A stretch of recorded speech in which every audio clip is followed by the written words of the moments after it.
Yeah. How IT companies will do BGV? What are the details they will ask from the previous organization? అసలు IT companies BGV ఎలా చేస్తాయి and ప్రీవియస్గా వాళ్ళ కంపెనీస్లో ఏం అడుగుతాయి? జనరల్గా వాళ్ళు ఒక మెయిల్ అనేది డ్రాప్ చేస్తారు లేదా కాల్ చేస్తారు. మెజారిటీ ఆఫ్ టైంలో మీకు ఒక మెయిల్ అనేది ట్రిగ్గర్ చేస్తారు. ఆ మెయిల్లో మీ యొక్క details like what is your name, అంటే మీ నేమ్ కరెక్ట్గా ఉందా లేదా, ఫుల్ నేమ్ కరెక్ట్గా ఉందా లేదా, and they will also ask the company name. ఏ కంపెనీకి అయితే మీరు పెడుతున్నారో, for example it is Infosys or Capgemini or smaller organisation, ఆ యొక్క కంపెనీ నేమ్స్ అనేవి అడుగుతారు. సో దాంతోపాటు మీ ఎంప్లాయ్మెంట్ కోడ్ అనేది మ్యాండేటరీగా అడుగుతారు. అంటే మీరు ఇస్తున్న ఎంప్లాయ్మెంట్ కోడ్ అండ్ వాళ్ళ దగ్గర చేసిన కోడ్ కరెక్ట్గా ఉందా లేదా. దాంతోపాటు మీ యొక్క డెసిగ్నేషన్ అడుగుతారు. Either your a tester or else your a developer or what is your role అనేది మాత్రం ఖచ్చితంగా అడుగుతారు.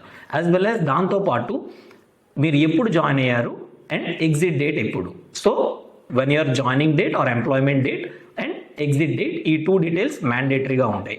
దీంతో పాటు reason for leaving, what is reason, ఎందుకు లీవ్ అవ్వాల్సి వచ్చింది మీ ఆర్గనైజేషన్ నుంచి, as well as reporting manager or the name of the designation. Okay, తన డెసిగ్నేషన్ ఏంటి, రిపోర్టింగ్ మేనేజర్ పేరు ఏంటి, as well as attendance punctuality ఉందా లేదా. For company to company BGV అనేది డిఫరెంట్గా ఉంటుంది, బట్ మెజారిటీ ఆఫ్ కంపెనీస్ ఈ లిస్ట్ అన్ని అడుగుతాయి. దీంతోపాటు ఎగ్జిట్ ఫార్మాలిటీస్ అన్ని కరెక్ట్గా ఉన్నాయా లేదా.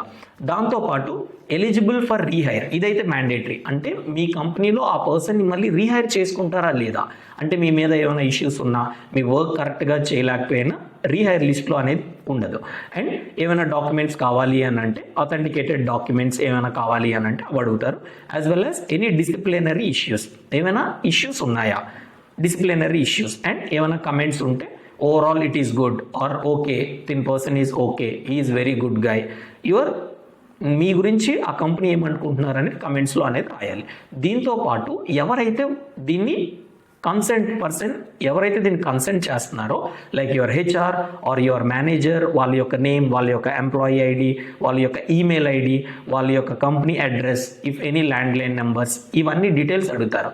అంతేగాని మీరు ఏ ప్రాజెక్ట్లో వర్క్ చేశారు, ఆ ప్రాజెక్ట్లో ఎంతమంది ఉన్నారు, ఇలాంటి చిన్న చిన్న డీటెయిల్స్ అనేవి ఏ కంపెనీస్ అడగరు.